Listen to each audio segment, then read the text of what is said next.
सत श्री अकाल जी, तुसीं देख रहे हो पंजाब मेल यूएसए टीवी ते मैं सुरभि एक बार फिर तो हाजिर हो चुकी हाँ प्रोग्राम इंटरनेशनल अपडेट लैके। सब तो वड्डी अपडेट अमेरिका तो ही सामने आ रही है जी। अमेरिका दे विच राष्ट्रपति डोनाल्ड ट्रंप ने कुछ दिन पहला एक बड़ा ऐलान किया सी जिसने सारे निराश करके रख दिता सी, खास तौर ते विदेशी नागरिकां नूं, ਉਹ ਪ੍ਰਵਾਸੀ जो अमेरिका विच रहिंदे ने ਅਤੇ ਜਿਹੜੇ ਆਪਣੇ ਘਰਾਂ ਨੂੰ ਆਪਣੇ ਮਾਪਿਆਂ ਨੂੰ ਰਿਸ਼ਤੇਦਾਰਾਂ ਨੂੰ ਪੈਸੇ ਭੇਜਦੇ ਸੀ ਉਹਨਾਂ ਦੇ ਉੱਤੇ ਟੈਕਸ ਲਗਾਉਣ ਦਾ ਐਲਾਨ ਡੋਨਾਲਡ ਟਰੰਪ ਵੱਲੋਂ ਕੀਤਾ ਗਿਆ ਸੀ। ਪਰ ਹੁਣ ਡੋਨਾਲਡ ਟਰੰਪ ਨੇ ਕਿਤੇ ਨਾ ਕਿਤੇ ਇਸ ਵਿੱਚ ਥੋੜੀ ਨਰਮੀ ਦਿਖਾ ਦਿੱਤੀ ਹੈ। ਤੁਹਾਨੂੰ ਦੱਸ ਦਵਾਂ ਕਿ ਇਸ ਟੈਕਸ ਦੇ ਵਿੱਚ ਥੋੜੀ ਜਿਹੀ ਕਟੌਤੀ ਕਰ ਦਿੱਤੀ ਗਈ ਹੈ, ਜਿਸ ਨਾਲ ਹੁਣ ਉਹਨਾਂ ਵਿਦੇਸ਼ੀ ਪ੍ਰਵਾਸੀਆਂ ਨੂੰ ਵੱਡੀ ਰਾਹਤ ਮਿਲੀ ਹੈ। ਸੋ टैक्स लगाने की नीति डोनाल्ड ट्रंप की शुरू तो चली आ रही है, इस करके डोनाल्ड ट्रंप हर एक चीज़ से टैक्स लगाते नज़र भी आ रहे हैं। अगर ध्यान मारिया जाए तो डोनाल्ड ट्रंप ने शुरू तो ही टैक्स नूं लैके अपना ऐलान कर दिता सीगा। चाहे इसकी शुरुआत कैनेडा मैक्सीको तो हुई सी, क्योंकि ये अमेरिका के नाल लगते देश ने जिन्हां दे उत्ते ये दोष लगाया गया सी कि इन्हां दे थ्रू गैर कानूनी प्रवास अते जो नशा है अमेरिका विच आया है। इस बाद बहुत सारे देशों ते ऑलमोस्ट दुनिया के सारे देशों के उत्ते डोनाल्ड ट्रंप के वालों टैरिफ लगाया गया और इसनूं 90 दिनों लई मुअत्तल कर दिता गया। इस तो बाद 90 दिन पूरे होने तो बाद डोनाल्ड ट्रंप दोबारा तो टैरिफ का ऐलान करेंगे और तय करेंगे किस देश नूं कितना टैरिफ लगाया जाएगा।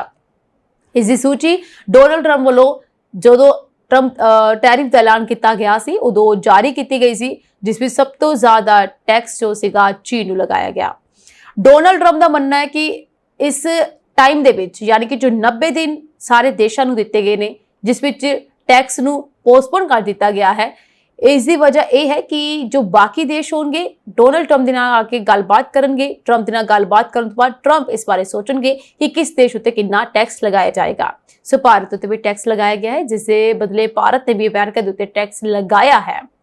इस नाल तुहानूं मैं दसवां कि मैं गल कर रही हां कि एनआरआईज़ उत्ते जो वो पैसे जो आमदन अपनी कमाई जिहड़ी है अपने माँ बाप नूं अपने पिंडां नूं भेजदे ने अपने देश नूं भेजदे ने उस उत्ते 5% का टैरिफ लगाया गया सीगा।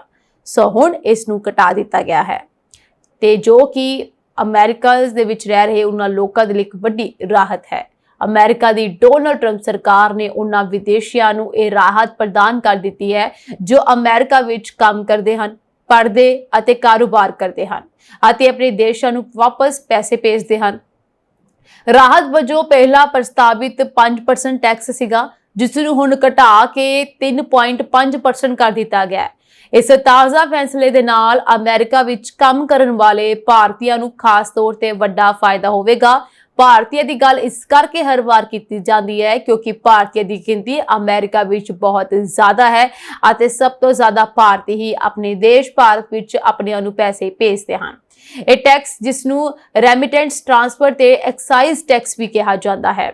सो 1 जनवरी 2026 तो यह लागू होवेगा। इस फैसले दे नाल अमेरिका तो पैसे भेजण वालियां नूं कुछ हद तक फायदा होवेगा।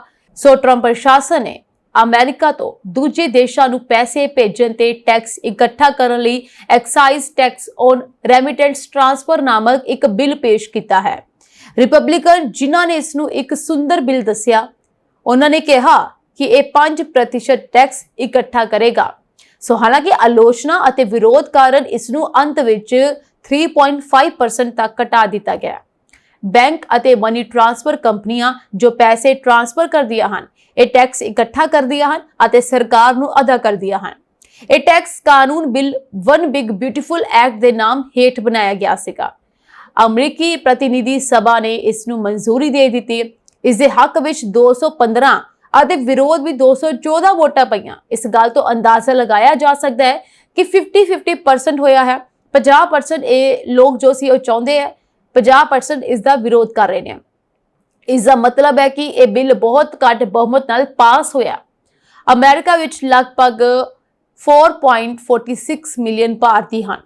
उन्हां दे विचों बहुत सारे इसनूं भारत विच अपने परिवारक मैंबरां जिवें मैं कहा कि अपने मापियां नूं अपने रिलेटिव्स नूं पैसे भेजते हैं। इस टैक्स कटौती नाल उन्हां नूं कुछ फायदा जरूर होवेगा। सो हुण गल करदे हां जी डोनाल्ड ट्रंप दे दूसरे बयान ते।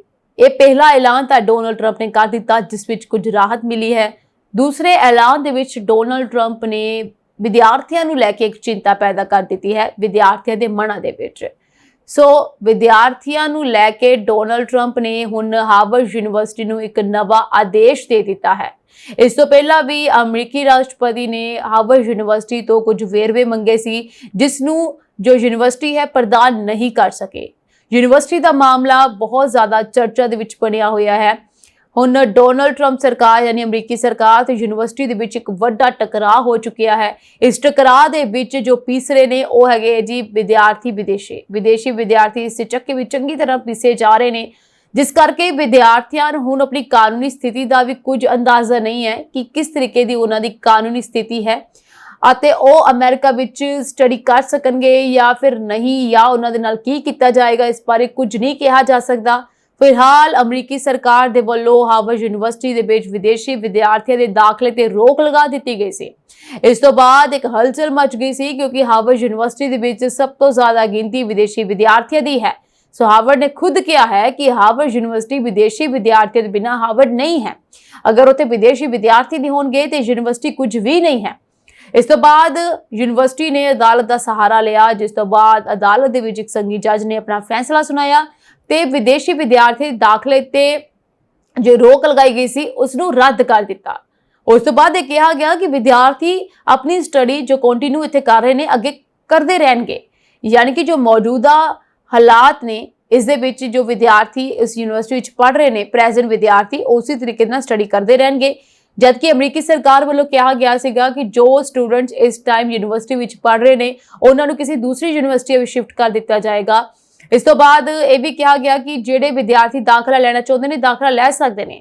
ਇਹ ਅਦਾਲਤ ਵੱਲੋਂ ਫੈਸਲੇ ਆਏ ਸੀ, ਪਰ ਅਮਰੀਕੀ ਸਰਕਾਰ ਹਲੇ ਤੱਕ ਇਸ ਉੱਤੇ ਬਿਲਕੁਲ ਵੀ ਕਲੀਅਰ ਨਹੀਂ ਹੈ, ਸਪਸ਼ਟ ਨਹੀਂ ਹੈ। ਇਸ ਕਰਕੇ ਹੁਣ ਡੋਨਲਡ ਟਰੰਪ ਨੇ ਯੂਨੀਵਰਸਿਟੀ ਨੂੰ ਇੱਕ ਨਵਾਂ ਆਦੇਸ਼ ਜਾਰੀ ਕਰ ਦਿੱਤਾ ਹੈ। ਅਮਰੀਕੀ ਰਾਸ਼ਟਰਪਤੀ ਡੋਨਲਡ ਟਰੰਪ ਨੇ ਕਿਹਾ ਹੈ ਕਿ ਉਹ ਹਾਰਵਰਡ ਯੂਨੀਵਰਸਿਟੀ ਦੇ ਵਿੱਚ ਦਾਖਲ ਹੋਣ ਵਾਲੇ ਹਰ ਅੰਤਰਰਾਸ਼ਟਰੀ ਵਿਦਿਆਰਥੀ ਦਾ ਨਾਮ ਅਤੇ ਮੂਲ ਦੇਸ਼ ਜਾਣਨਾ ਚਾਹੁੰਦੇ ਹਨ। ਉਹ ਇਹ ਜਾਣਨਾ ਚਾਹੁੰਦੇ ਹਨ ਕਿ ਯੂਨੀਵਰਸਿਟੀ ਦੇ ਵਿੱਚ ਕਿੱਥੋਂ ਦੀ ਕਿਹੜੇ ਸਟੂਡੈਂਟ ਆਉਂਦੇ ਹਨ ਸਭ ਤੋਂ ਜ਼ਿਆਦਾ। ਹਰ ਇੱਕ ਵਿਦਿਆਰਥੀ ਦਾ ਵੇਰਵਾ ਉਹ ਹਾਸਲ ਕਰਨਾ ਚਾਹੁੰਦੇ ਨੇ।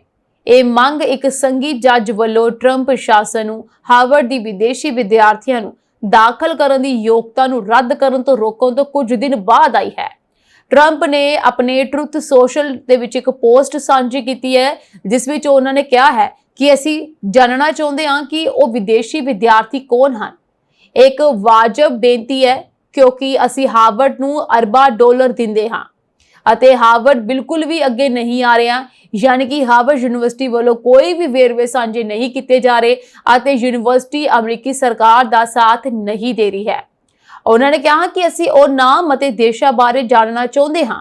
ਉਹਨਾਂ ਨੇ ਅੱਗੇ ਇਹ ਵੀ ਕਿਹਾ ਕਿ ਹਾਰਵਰਡ ਇਹ ਕਿਉਂ ਨਹੀਂ ਦੱਸ ਰਿਹਾ ਕਿ ਉਹਨਾਂ ਦੇ ਲਗਭਗ 31% ਵਿਦਿਆਰਥੀ ਵਿਦੇਸ਼ੀ ਦੇਸ਼ਾਂ ਤੋਂ ਹਨ ਅਤੇ ਫਿਰ ਵੀ ਉਹ ਦੇਸ਼ ਜਿਨ੍ਹਾਂ ਵਿੱਚੋਂ ਕੁਝ ਅਮਰੀਕਾ ਦੇ ਬਿਲਕੁਲ ਵੀ ਦੋਸਤਾਨਾ ਨਹੀਂ ਹਨ, ਆਪਣੇ ਵਿਦਿਆਰਥੀਆਂ ਦੀ ਸਿੱਖਿਆ ਲਈ ਕੁਝ ਨਹੀਂ ਦਿੰਦੇ ਅਤੇ ਨਾ ਹੀ ਉਹ ਕਦੇ ਅਜਿਹਾ ਕਰਨ ਦਾ ਇਰਾਦਾ ਰੱਖਦੇ ਹਨ। ਸਾਨੂੰ ਕਿਸੇ ਨੇ ਇਹ ਨਹੀਂ ਦੱਸਿਆ। ਇਸ ਦੇ ਨਾਲ ਹੀ ਟਰੰਪ ਨੇ ਆਈਵੀ ਲੀਗ ਸੰਸਥਾ ਨੂੰ ਹੋਰ ਸੰਘੀ ਫੰਡਿੰਗ ਲਈ ਅਰਜ਼ੀ ਦੇਣਾ ਬੰਦ ਕਰਨ ਲਈ ਵੀ ਕਿਹਾ ਹੈ। ਤੁਹਾਨੂੰ ਦੱਸਵਾਂ ਕਿ ਵੀਰਵਾਰ ਨੂੰ ਗ੍ਰਹਿ ਸੁਰੱਖਿਆ ਵਿਭਾਗ ਨੇ ਐਲਾਨ ਕੀਤਾ ਕਿ ਉਹ ਹਾਰਵਰਡ ਦੇ ਵਿਦਿਆਰਥੀ ਅਤੇ ਐਕਸਚੇਂਜ ਵਿਜ਼ਟਰ ਪ੍ਰੋਗਰਾਮ ਮਾਨਤਾ ਨੂੰ ਰੱਦ ਕਰ ਦੇਵੇਗਾ, ਜਿਸ ਨਾਲ ਯੂਨੀਵਰਸਿਟੀ ਨੂੰ ਅੰਤਰਰਾਸ਼ਟਰੀ ਵਿਦਿਆਰਥੀਆਂ ਨੂੰ ਦਾਖਲ ਕਰਨ ਤੋਂ ਰੋਕਿਆ ਜਾਵੇਗਾ। ਸਾਰੇ ਮੌਜੂਦਾ ਅੰਤਰਰਾਸ਼ਟਰੀ ਵਿਦਿਆਰਥੀਆਂ ਨੂੰ ਕਿਸੇ ਹੋਰ ਯੂਨੀਵਰਸਿਟੀ ਵਿੱਚ ਟ੍ਰਾਂਸਫਰ ਕਰਨਾ ਜਾਂ ਆਪਣੀ ਕਾਨੂੰਨੀ ਸਥਿਤੀ ਗੁਆਉਣੀ ਪਵੇਗੀ।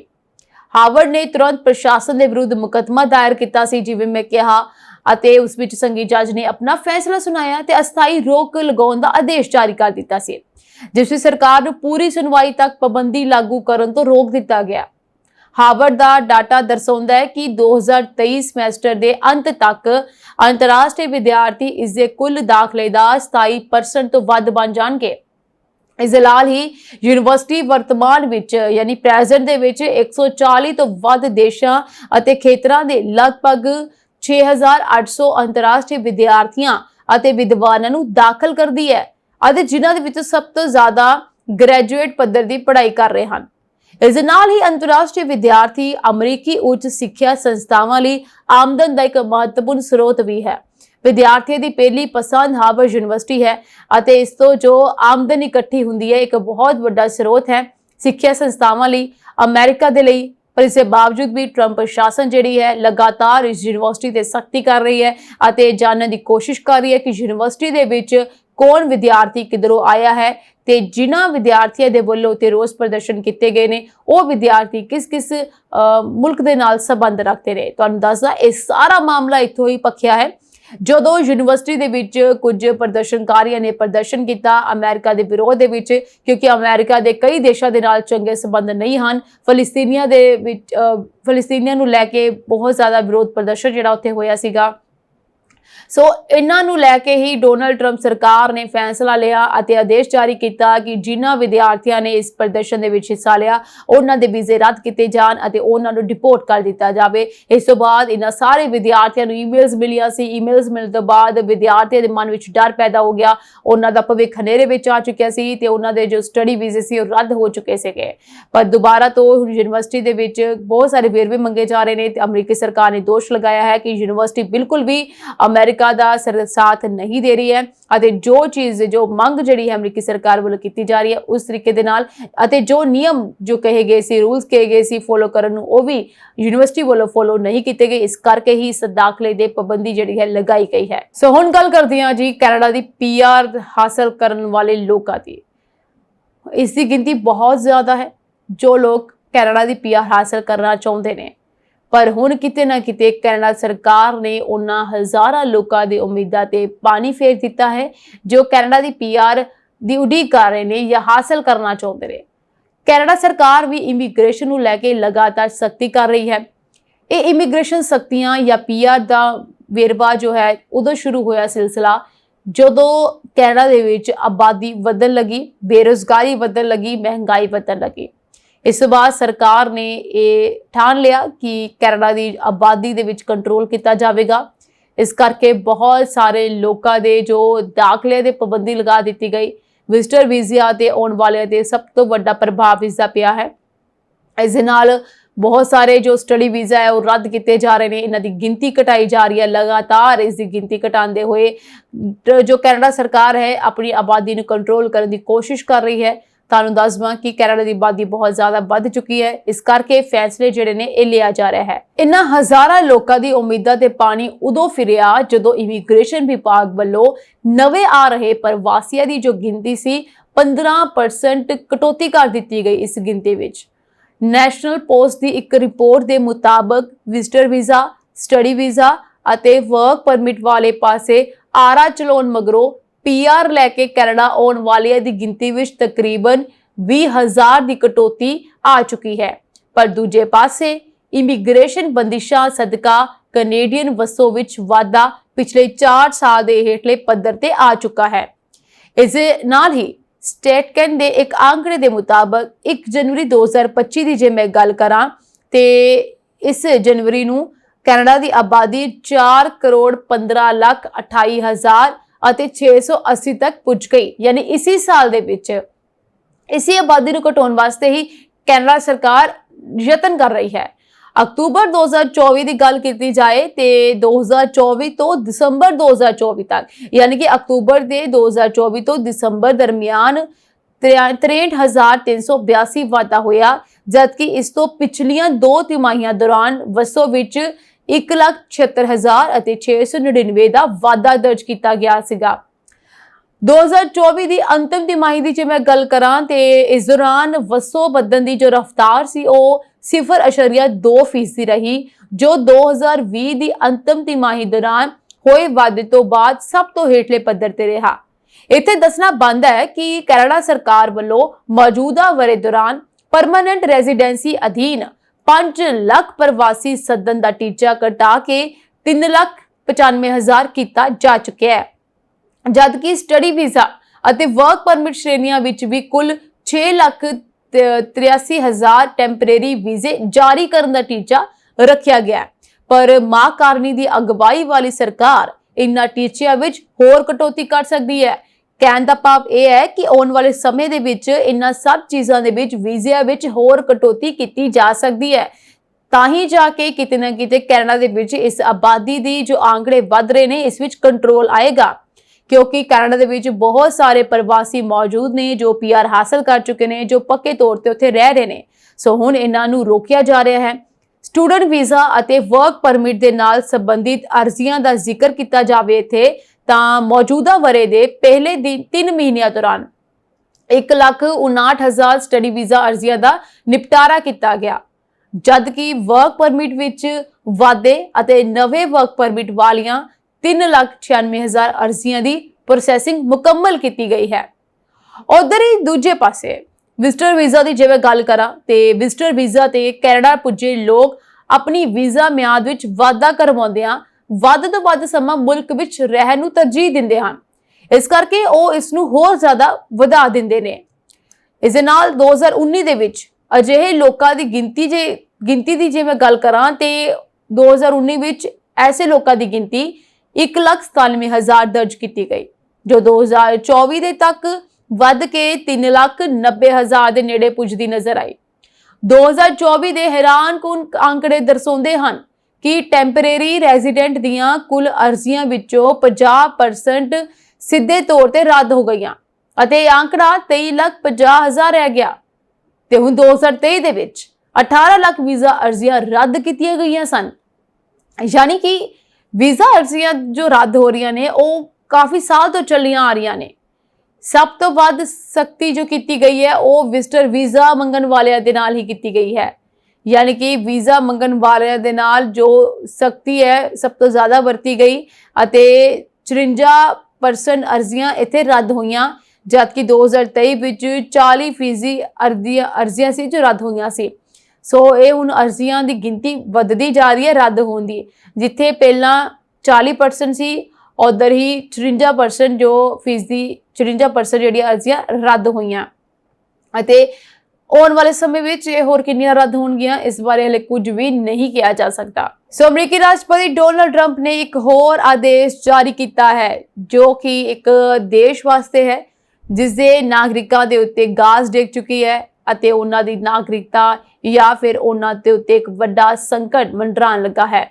ਜੀ ਹਾਂ, ਅਮਰੀਕੀ ਰਾਸ਼ਟਰਪਤੀ ਡੋਨਾਲਡ ਟਰੰਪ ਨੇ ਅਫਗਾਨਿਸਤਾਨ ਦੇ ਲੋਕਾਂ ਨੂੰ ਲੈ ਕੇ ਇੱਕ ਵੱਡਾ ਆਪਣਾ ਬਿਆਨ ਦੇ ਦਿੱਤਾ ਹੈ ਜਾਂ ਮੈਂ ਕਹਾਂ ਵੱਡਾ ਫੈਸਲਾ ਲਿਆ ਹੈ ਜਿਸ ਨੇ ਹੁਣ ਅਫਗਾਨਿਸਤਾਨੀਆਂ ਦੇ ਉੱਤੇ ਵੱਡਾ ਸੰਕਟ ਜਿਹੜਾ ਹੈ ਪੈਦਾ ਕਰ ਦਿੱਤਾ ਹੈ। ਇਸ ਸਮੇਂ ਅਮਰੀਕਾ ਦੇ ਵਿੱਚ ਅਫਗਾਨਿਸਤਾਨ ਦੇ ਬਹੁਤ ਸਾਰੇ ਲੋਕ ਮੌਜੂਦ ਨੇ, ਰਹਿੰਦੇ ਵੀ ਨੇ, ਪਰ ਹੁਣ ਟਰੰਪ ਪ੍ਰਸ਼ਾਸਨ ਇਸ ਉੱਤੇ ਸਖਤੀ ਕਰਦੀ ਜਾ ਰਹੀ ਹੈ। ਜਿਵੇਂ ਆਪਾਂ ਸਭ ਜਾਣਦੇ ਹਾਂ ਕਿ ਡੋਨਾਲਡ ਟਰੰਪ ਸਰਕਾਰ ਜਿਹੜੀ ਹੈ बहुत ज़्यादा सख्ती कर चुकी है ऑलरेडी, खास तौर पर प्रवासियों के उत्ते जो गैर कानूनी ने या फिर वीज़ा धारक ने किते ना किते किसी तो कोई भी उलंघना होंदी है तो डोनाल्ड ट्रंप सरकार अपनी सख्ती करती है, इत्थों तक कि उन्होंने डिपोर्ट भी कर दिंदी है। इस दे नाल तुहानूं दस देवां कि ऐसे बहुत सारे लोग अमेरिका विच मौजूद ने जो TPS सहारे उत्थे मौजूद ने। साफ तौर पर कहां तो ਉਹ ਲੋਕ ਜਿਨ੍ਹਾਂ ਨੂੰ ਆਪਣੇ ਦੇਸ਼ਾਂ ਤੋਂ ਖਤਰਾ ਹੁੰਦਾ ਹੈ ਤੇ ਉਹ ਅਮਰੀਕਾ ਦੇ ਵਿੱਚ ਆ ਕੇ ਵਸੇ ਸੀਗੇ। ਜੋ ਬਾਈਡਨ ਸਰਕਾਰ ਵੇਲੇ ਵੀ ਐਸੇ ਕਈ ਸਾਰੇ ਦੇਸ਼ਾਂ ਤੋਂ ਲੋਕ ਜਿਹੜੇ ਸੀ ਅਮਰੀਕਾ ਵਿੱਚ ਆ ਕੇ ਵਸ ਗਏ ਸੀ, ਜਿਨ੍ਹਾਂ ਹੁਣ ਡੋਨਾਲਡ ਟਰੰਪ ਜਿਹੜੇ ਨੇ ਦੇਸ਼ ਤੋਂ ਬਾਹਰ ਕੱਢਣਾ ਚਾਹੁੰਦੇ ਨੇ। ਇਸ ਦੇ ਨਾਲ ਅਫਗਾਨਿਸਤਾਨ ਵੀ ਇੱਕ ਐਸਾ ਦੇਸ਼ ਹੈ। ਸੋ ਅਮਰੀਕੀ ਰਾਸ਼ਟਰਪਤੀ ਡੋਨਾਲਡ ਟਰੰਪ ਦੇ ਪ੍ਰਸ਼ਾਸਨ ਨੇ ਅਫਗਾਨਿਸਤਾਨ ਨੂੰ ਲੈ ਕੇ ਇੱਕ ਵੱਡਾ ਫੈਸਲਾ ਲਿਆ ਹੈ। ਟਰੰਪ ਸਰਕਾਰ ਨੇ ਅਫਗਾਨਿਸਤਾਨ ਨੂੰ ਅਸੁਰੱਖਿਅਤ ਦੇਸ਼ ਘੋਸ਼ਿਤ ਕਰਦਿਆਂ ਅਮਰੀਕਾ ਵਿੱਚ ਰਹਿ ਰਹੇ ਅਫਗਾਨ ਸ਼ਰਨਾਰਥੀਆਂ ਲਈ ਟੈਂਪਰੇਰੀ ਪ੍ਰੋਟੈਕਟਿਡ ਸਟੇਟਸ ਯਾਨੀ TPS ਸਮਾਪਤ ਕਰ ਦਿੱਤਾ ਹੈ। ਇਸ ਫੈਸਲੇ ਦੇ ਨਾਲ 10,000 ਤੋਂ ਵੱਧ ਅਫਗਾਨ ਅਤੇ ਕੈਮਰੂਨ ਦੇ ਲੋਕਾਂ ਨੂੰ TPS ਦੇ ਤਹਿਤ ਮਿਲ ਰਹੀ ਸੁਰੱਖਿਅਤ ਰਹਿਣ ਦੀ ਸਹੂਲਤ ਖਤਮ ਹੋ ਜਾਵੇਗੀ। ਇਸ ਦੇ ਨਾਲ ਹੀ ਉਹਨਾਂ ਨੂੰ ਅਮਰੀਕਾ ਤੋਂ ਵਾਪਸ ਜਾਣਾ ਪੈ ਸਕਦਾ ਹੈ। ਟਰੰਪ ਪ੍ਰਸ਼ਾਸਨ ਨੇ ਦਲੀਲ ਦਿੱਤੀ ਹੈ ਕਿ ਅਫਗਾਨਿਸਤਾਨ TPS ਦੀ ਕਾਨੂੰਨੀ ਸ਼ਰਤਾਂ ਤੇ ਖਰਾ ਨਹੀਂ ਉਤਰਦਾ, ਇਸ ਲਈ ਇਹ ਸਥਿਤੀ ਖਤਮ ਕੀਤੀ ਜਾ ਰਹੀ ਹੈ। ਇਸ ਫੈਸਲੇ ਦੇ ਨਾਲ ਉਹ ਅਫਗਾਨ ਵੀ ਪ੍ਰਭਾਵਿਤ ਹੋਣਗੇ ਜਿਨ੍ਹਾਂ ਨੇ ਪਿਛਲੇ ਸਮੇਂ ਦੌਰਾਨ ਅਮਰੀਕੀ ਫੌਜ ਜਾਂ ਸਰਕਾਰ ਦੀ ਮਦਦ ਕੀਤੀ ਸੀਗੀ। ਹੁਣ ਉਹਨਾਂ ਨੂੰ ਵੀ ਦੇਸ਼ ਤੋਂ ਬਾਹਰ ਕੱਢਿਆ ਜਾਏਗਾ। ਇਸ ਦੇ ਨਾਲ ਹੀ ਟਰੰਪ ਪ੍ਰਸ਼ਾਸਨ ਨੇ ਅਫਗਾਨਿਸਤਾਨ ਦੇ ਵਿੱਚ ਤਾਲਿਬਾਨ ਦੀ ਹਕੂਮਤ ਨੂੰ ਲੈ ਕੇ ਇਹ ਵੀ ਕਿਹਾ ਹੈ ਕਿ ਹੁਣ ਅਮਰੀਕਾ ਦੇ ਵਿੱਚ ਰਹਿ ਰਹੇ ਅਫਗਾਨੀਆਂ ਲਈ ਉਹਦੇ ਦੇਸ਼ ਦੀ ਸਥਿਤੀ ਸੁਰੱਖਿਅਤ ਹੈ। ਯਾਨੀ ਕਿ ਅਫਗਾਨਿਸਤਾਨ ਦੇ ਵਿੱਚ ਹੁਣ ਅਫਗਾਨ ਨਾਗਰਿਕ ਆਰਾਮ ਨਾਲ ਰਹਿ ਸਕਦੇ ਨੇ ਕਿਉਂਕਿ ਉੱਥੇ ਸੁਰੱਖਿਅਤ ਸਥਿਤੀ ਜਿਹੜੀ ਹੈ ਉਹ ਸਹੀ ਹੈ, ਸੇਫ ਹੈ। ਇਸ ਕਰਕੇ ਅਮਰੀਕਾ ਦੇ ਵਿੱਚ ਰਹਿਣ ਦਾ ਉਹਨਾਂ ਦਾ ਕੋਈ ਮਕਸਦ ਨਹੀਂ ਬਣਦਾ, ਉਹ ਆਪਣੇ ਵਾਪਸ ਦੇਸ਼ ਜਾ ਸਕਦੇ ਨੇ। ਇਸ ਲਈ ਉਹਨਾਂ ਨੂੰ ਵਾਪਸ ਚਲੇ ਜਾਣਾ ਚਾਹੀਦਾ ਹੈ। ਟਰੰਪ ਪ੍ਰਸ਼ਾਸਨ ਨੇ ਕਿਹਾ। ਇਸ ਫੈਸਲੇ ਤੋਂ ਬਾਅਦ ਹਜ਼ਾਰਾਂ ਅਫਗਾਨ ਜਿਨ੍ਹਾਂ ਨੇ ਅਮਰੀਕਾ ਦੀ ਮਦਦ ਕੀਤੀ ਸੀ ਜਾਂ ਜਿਨ੍ਹਾਂ ਦੀ ਜਾਨ ਨੂੰ ਅਫਗਾਨਿਸਤਾਨ ਦੇ ਵਿੱਚ ਖਤਰਾ ਹੋ ਸਕਦਾ ਹੈ, ਉਹਨਾਂ ਦੀਆਂ ਚਿੰਤਾਵਾਂ ਵੱਧ ਗਈਆਂ ਹਨ। ਟਰੰਪ ਪ੍ਰਸ਼ਾਸਨ ਦੇ ਇਸ ਕਦਮ ਨੂੰ ਅਮਰੀਕਾ ਦੀ ਆਪਣੇ ਵਿੱਚ ਸਿਮਟਣ ਵਾਲੀ ਨੀਤੀ ਅਤੇ ਮੂਲ ਤੌਰ ਤੇ ਅਮਰੀਕਾ ਪਹਿਲਾ ਏਜੰਡੇ ਨਾਲ ਜੋੜਿਆ ਜਾ ਰਿਹਾ ਹੈ। ਪਰ ਹੁਣ ਦੇਖਣਾ ਇਹ ਹੋਵੇਗਾ ਕਿ ਅਫਗਾਨਿਸਤਾਨ ਤੋਂ ਬਾਅਦ ਡੋਨਾਲਡ ਟਰੰਪ ਕਿਸ ਦੇਸ਼ ਦਾ ਨੰਬਰ ਲਗਾਉਂਦੇ ਨੇ ਤੇ ਜੋ ਕਾਰਵਾਈ ਹੈ ਹੋਰ ਕਿਹੜੇ-ਕਿਹੜੇ ਦੇਸ਼ਾਂ 'ਚ ਹੋ ਸਕਦੀ ਹੈ। ਹੁਣ ਗੱਲ ਕਰਦੇ ਹਾਂ ਜੀ ਉਸ ਮਹਾਮਾਰੀ ਦੀ ਜਿਸ ਨੇ ਦੁਨੀਆ ਦੇ ਵਿੱਚ ਇੱਕ ਵਾਰ ਫਿਰ ਤੋਂ ਵੱਡਾ ਸੰਕਟ ਪੈਦਾ ਕਰ ਦਿੱਤਾ ਹੈ। ਜੀ ਹਾਂ, ਅੰਦਾਜ਼ਾ ਤੁਹਾਨੂੰ ਹੋ ਗਿਆ ਹੋਵੇਗਾ ਕਿ ਮੈਂ ਕਿਸ ਮਹਾਮਾਰੀ ਦੀ ਗੱਲ ਕਰ ਰਹੀ ਹਾਂ ਜੀ। ਉਸ ਦਾ ਨਾਮ ਹੈ ਕੋਵਿਡ-19, ਜਿਸ ਦੇ ਮਾਮਲੇ ਕੁਝ ਦੇਸ਼ਾਂ ਵਿੱਚ ਬਹੁਤ ਜ਼ਿਆਦਾ ਆ ਰਹੇ ਨੇ। ਪਰ चिंता वाली गल यह है कि ये मामले हुण लगातार दूसरे देशों च भी वधने शुरू हो चुके ने। जे मैं गल करा अमेरिका वर्गे देश ते इस विच भी एक नवा वेरिएंट देखने को मिल रहा है। भारत दे विच भी इसदे असर देखने को मिलना शुरू हो चुके हैं। इस करके हुण सारे देशों दीयां चिंतावां बढ़ चुकियां ने, क्योंकि कोविड-19 वर्गे हालात कोई भी नहीं चाहुंदा कि वापस पैदा होण या फिर वही स्थिति दोबारा पैदा होवे जिसने सारियां नूं हिला के रख दिता सी या सब दी अर्थव्यवस्था ते बहुत वड्डा असर पाया सीगा। सो अगर ऐसा समा दोबारा आएगा तो दुनिया दे विच फिर तो थरथली मच जाएगी, या मैं कहां कि दुनिया की इकोनॉमी फिर तो नीचे या हेठले पद्धर ते पहुंच जाएगी। दुनिया विच एक बार फिर कोरोना दा खतरा हुण मंडरा रहा है। सो कोविड दा एक नवा रूप सिंगापुर अते थाईलैंड समेत दक्षिण पूर्वी एशियाई देशों विच भी देखा गया है। इन्हीं दिनी भारत विच भी हुण कोविड दे जो मामले ने उस विच वाधा देखा जा रहा है। हुण कोविड दा एक नवा रूप अमेरिका दे विच आ गया है, जिस करके हुण अमेरिका दे विच इस गल नूं लैके चिंता वध गई है या फिर कोविड नूं लैके संकट मंडराउणा शुरू हो चुकिया है। तुहानूं दसवां कि इत्थे हवाई अड्डे ते पहुंचण वाले कई विदेशी यात्रियों दे विच NB.1.8.1 नामक एक नवा कोविड रूप पाया गया है। यह वेरिएंट चीन समेत कई एशियाई देशों विच तेजी दे नाल फैल रहा है। एक रिपोर्ट के अनुसार NB.1.8.1 वेरिएंट वाले लोग वाशिंगटन, कैलिफोर्निया, न्यूयॉर्क अते वर्जीनिया शहरों के आले दुआले दे हवाई अड्डियां ते सकारात्मक पाए गए ने। इस तो इलावा रिपोर्ट कहती है कि इन्हां लोगों का यात्रा इतिहास अगर देखा जाए, यानी कि अगर ये जांच की जाए कि ये लोग जो पॉजिटिव आए ने ये कित्थों यात्रा करके आए ने, तो इन्हां दा यात्रा इतिहास विच दक्षिण कोरिया, जापान, चीन अते फ्रांस समेत होर कई देशों के नाम सामने आ रहे हैं। यानी कि ये लोग इन्हां देशों तो होके आए सी, इन्हां देशों दे विच ऑलरेडी कोविड जो है चल रहा है। इसी तरह के मामले उन्हां राज्यां विच भी सामने आए हैं जो हवाई अड्डे दे नाल जुड़े नहीं हुए हैं, जिवें कि ओहियो हो गया, आइलैंड अते हवाई हो गया। कोविड के पहले मामले कैलिफोर्निया अते वाशिंगटन विच मार्च के अखीर अते अप्रैल के शुरू विच सामने आए सन। सो CDC के आंकड़ियां के मुताबिक पिछले महीने कोरोना वायरस नाल हर हफ्ते औसतन 350 लोगों की मौत हुई है। ये छोटी मोटा आंकड़ा नहीं है। ऐसे आंकड़े जो कोविड-19 शुरू होया सी उदों भी सामने आने शुरू हुए सी, जिस तो बाद ये गिनती हज़ारां तक पहुंच गई, दैन लखां तक पहुंच गई सकी। एजेंसी ने कहा है कि मरीजों की गिनती बहुत ज्यादा है। सेहत माहर इस नवे रूप के नेड़े नजर भी रख रहे हैं।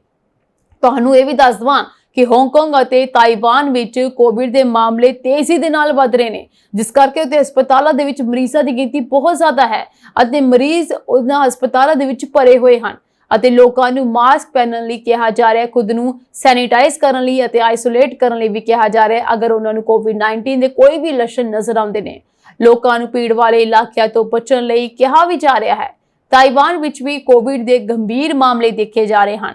उत्थे टीकिਆਂ ਦਾ भंडार किया जा रहा है। शुरुआती खोज सुझाव दिंदी है कि NB.1.8.1 रूप दूजिया नालों तेजी नाल फैल सकता है, पर वो इन्ना गंभीर नहीं है। पर फिर भी इस कोविड के मामले करके वेरिएंट करके हुण एक डर जिहड़ा लोकां विच दोबारा पैदा शुरू हो चुका है। अगर एक कोविड के मामले लगातार बढ़ते जाएंगे तो एक भयानक स्थिति जिहड़ी है दोबारा तो पैदा भी हो सकती है। इस करके गवर्नमेंट जिहड़ियां ने इस उत्ते पहले तो कंट्रोल करने बहुत बेहतर होएगा, नहीं तो ये मामले जिहड़े ने लगातार देशों तो बाद शहर तक कस्बियां विच हौली हौली करते हर एक घर तक पहुंच सकते हैं। सो इसी प्रोग्राम इंटरनेशनल अपडेट विच कुछ खास अपडेट्स और अपडेट्स से जुड़े रहने लई तुसीं बने रहो जी पंजाब मिल यूनिवर्सिटी दे नाल। तुहाडे सब दा बहुत बहुत धन्नवाद।